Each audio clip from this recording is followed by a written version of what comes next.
Það síðasta tap mútið Danmörku í dag. Mjög kaflaskiptur leikur. Hvað er að gerast hjá okkur?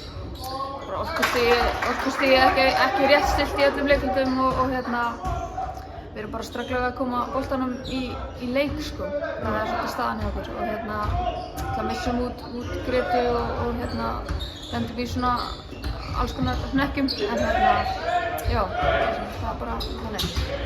Eftir leik gærdagsins það sem byrjaði ekki kannski alveg nógu hratt. Ég meina, jákvætt þessu leik að það kom allavega brjálæði til leiks frá fyrstu mínútu.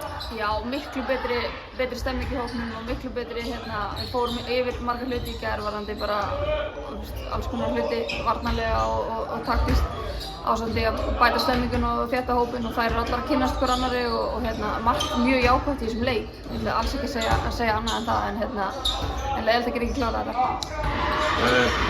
Finnst þér það í gær hafa sést í dag skorið ekki síðustu 3-4 mínútur? Hversu frústrerandi er það að vera á bekknum að liðið nær bara gegn að koma boltanum í körfuna? Mjög. Mér finnst við ekki taka mjög mörg vond skot heilt yfir. Þetta eru góð skot, þetta eru opin skot. Nýtingin hjá okkur í 3 24% í dag sem er bara frekar slátt. En já, við erum það er svolítið leiðilegt að ná ekki að setja hann ofan í á þessum kritísku momentum. En þetta mót, Norðurlandamótið, er vantilega bara gamla, góða tuggan reyna að verða betri í dag en í gær og allt þetta. Sérðu einhverja þróun á liðinu svona? Já, og þær eru rosa móttækilegar þessi stelpur og ég held að þetta sé bara bjart áfram og við reynum að taka eitthvað vel á sig í næstu leikjum. Svíþjóð á morgun, hvernig undirbúið þið það?